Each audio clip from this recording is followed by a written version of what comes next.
अवधूत चिंतन श्री गुरुदेव दत्त श्री स्वामी समर्थ महाराज की जय। स्वामी दत्त सेवा या चॅनलवर तुम्हा सर्वांचे खूप खूप स्वागत। तुम्हा सर्वांचं आरोग्य उत्तमाचं राहू दे, राहिलेलं आयुष्य आरोग्यदायी जाऊ दे, तुम्हा सगळ्यांना दीर्घ आयुष्य मिळू द्या असं मी स्वामीचरणी प्रार्थना करते आणि माझ्या व्हिडिओला सुरुवात करते। 15 डिसेंबरला दत्त जयंती आणि दत्त जयंती 9 ते 15 डिसेंबर आपल्याला गुरुचरित्राचं पारायण करायचं आहे। समजा तुम्हाला गुरुचरित्राचं पारायण करणं शक्य नसेल, त्याचे नियम पाळणं शक्य नसेल, तर तुम्हाला दररोज असे काही अध्याय गुरुचरित्रातले वाचायचे आहेत। ते गुरुचरित्रातले अध्याय वाचल्यामुळे सुद्धा सदैव तुमच्या पाठीशी दत्त महाराज स्वामी समर्थ महाराज असतील, कारण दत्त महाराजांचाच एक अवतार स्वामी समर्थ महाराज, जो स्वामी सेवेकरी आहे, त्यानं दररोज एक आपल्या शरीराला नियम लावून घ्यायचा। उठता बसता श्री स्वामी समर्थ असा हा मंत्र म्हणायचा।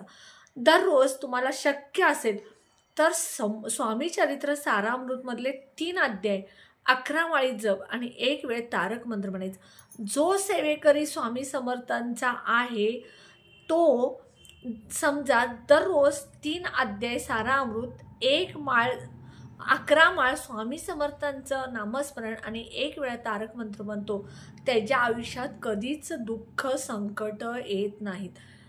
तुमच्या आयुष्यात ज्या अडचणी आहेत त्या सगळ्या महाराज दूर करतात। फक्त तुम्ही हे सुरुवात केल्यानंतर तुम्हाला ह्या अडचणी वाढतात, कारण महाराज तुमची परीक्षा बघत असतात।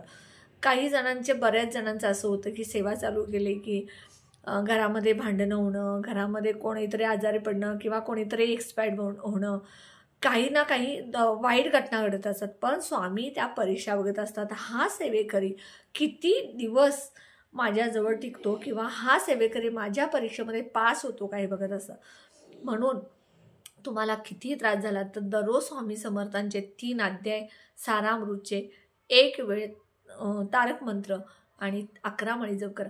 मी असे तुम्हाला नियम सांगणार नाही की तुम्ही हेच करा तेच करा, कारण प्रत्येकाला शक्य नसतं। त्यामुळे मी सांगते, तुम्हाला शक्य नसेल तर रोज 2 ओळी कासना सारामृतमधल्या वाचायच्या, त्या मनापासून वाचा, त्याचा अर्थ समजून घ्या, ते अगदी तळमळीने वाचा, तेही चालेल।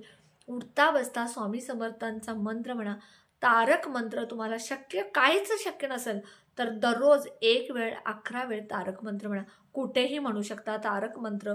तुम्ही देवासमोर बसून म्हणायला पाहिजे, स्वामी समर्थांच्या जवळ बसून म्हणायला पाहिजे, देवघरात बसून म्हणायला पाहिजे, केंद्रात जाऊन म्हणायला पाहिजे, बिलकुल नाही। कुठेही बसला, बेडवर बसा, किचनमध्ये स्वयंपाक करत असताना, हॉलमध्ये बसला, तिथेही तुम्ही तारक मंत्र म्हणू शकता किंवा तुम्ही नामस्मरण उठता बसता श्री स्वामी समर्थ करू शकता।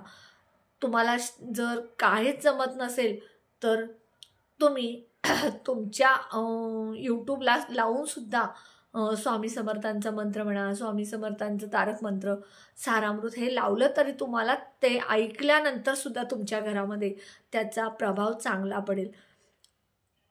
त्यामुळं तुम्ही तारक मंत्र, स्वामी समर्थांचा जप, स्वामी चरित्र सारामृत हे वाचा, कारण जिथे जिथे तुम्हाला पुढे अडचणी आहेत त्या दूर करण्याचं काम स्वामी समर्थ महाराज करत असतात। काही गोष्टी अशा असतात की तुमच्या आयुष्यात जर पुढे अडचण असेल तर त्या थांबवण्याचं काम ते कुठल्या नाही कुठल्या मार्गाने तुम्हाला तिथे अडचणी आणून दूर करत असतात। म्हणजे समजा तुम्ही एखाद्या गावी जाणार आहात किंवा कुठेतरी जाणार असाल, त्यावेळेला तुम्ही तुमच्या घरातून बाहेर पडत असताना स्वामी समर्थ महाराजांनाच तुम्ही बाहेर पडल्यानंतर तुम्हाला तिथे काहीतरी त्रास होणार आहे, तुमचा ॲक्सिडेंट होणार आहे किंवा काहीतरी होणार आहे, त्यावेळेला स्वामी समर्थ महाराज तुम्हाला घरामध्ये काहीतरी वेळ जाण्यासाठी पाहुणे तर येतील, तुम्ही त्यामध्ये यांच्याशी बोलत बसाल किंवा तुमचा मोबाईल सापडणार नाही, चावी सापडणार नाही किंवा एखादी गोष्ट तुमच्या घरामध्ये करण्यात वेळ जाईल, अशा काहीतरी गोष्टी तुम्हाला स्वामी समर्थ महाराज घडवत असतात आणि पुढचं तुमचं जो अनर्थ असतं, संकट असतं ते टाळत असतात। म्हणून जेवढी जास्तीत जास्त स्वामी समर्थ महाराजांची सेवा करता येईल तेवढी करा, कारण आपण स्वामी सेवेकरी आहोत। मी करू नका, आपण कोणीच नाही। स्वामी समर्थ महाराजांच्या चरणाजवळ आपण एक मातीचा कण आहोत, त्यांची आपण कधीच तुलना आपली त्यांच्याशी करू शकत नाही। एवढे महान महाराज आहेत आणि महाराज चांगल्याच गोष्टी आपल्याला देत असतात. त्यामुळं उशिरा का होईना तुम्हाला चांगल्या गोष्टी मिळतील नक्की. म्हणून जास्तीत जास्त स्वामी सेवा करा, स्वामी सेवेकरी जोडा आणि स्वामी नामस्मरण करा. बघा, गुरुचरित्राचा पारायण सगळ्यांना शक्य नसतं, कारण त्याचे नियम आहेत. 1 ते 54 अध्याय ते दररोज वाचलंच पाहिजे, एवढ्या वेळात वाचलं पाहिजे. कांदा लसूण खायचा नाही, परान्न खायचं नाही, खाली झोपायचं, हे नियम प्रत्येकाला जमत नाही. म्हणून आपण दररोज दत्त जयंतीपर्यंत गुरुचरित्रातला 9वा अध्याय, 14वा अध्याय, 18वा अध्याय दररोज जर तुम्ही वाचला तरी चालेल. हा सुद्धा 14वा अध्याय, 18वा अध्याय, 9वा अध्याय तुम्ही हॉलमध्ये खुर्चीवर बसून वाचा. तुम्ही किचनमध्ये डायनिंग टेबलवर बसला तिथं वाचला, कुठेही बसून हा अध्याय वाचू शकता. त्यामुळं तुम्हाला त्याचं फळ नक्कीच मिळेल. तुम्ही गुरुचरित्राचा अध्याय जो 9वा, 14वा, 18वा वाचायचं शक्य नसेल तर तुम्ही दररोज अत्री सुताय मंत्र म्हणा, दिगंबरा दिगंबरा श्रीपाद वल्लभ दिगंबरा 108 वेळा म्हणा, श्री गुरुदेव दत्त 108 वेळा म्हणा. जेवढं शक्य होईल तेवढं तुम्ही महाराजांचं नामस्मरण करा. त्यातून तुम्हाला निश्चितच यश येईल. तुम्हाला महाराजांचा भरभरून आशीर्वाद मिळेल. तुमच्या संकट, दुःख, अडचणी जे काय आहे ते सगळं महाराज नक्की दूर करतील. त्यामुळे जास्तीत जास्त महाराजांची सेवा करा. गुरुचरित्राचं पारायण शक्य असेल तर आता 9 तारीखपासून 15 तारखेपर्यंत करा. मीही 9 ते 15 पारायणला बसणार आहेत गुरुचरित्राच्या. त्यामुळे नक्की तुम्ही जास्तीत जास्त पारायण करण्याचा प्रयत्न करा. शक्यच नसेल तर नक्की गुरुचरित्रातला 9वा, 14वा आणि 18वा अध्याय वाचा. मंत्र म्हणा, स्वामी समर्थांचा सारामृतचं पारायण करा.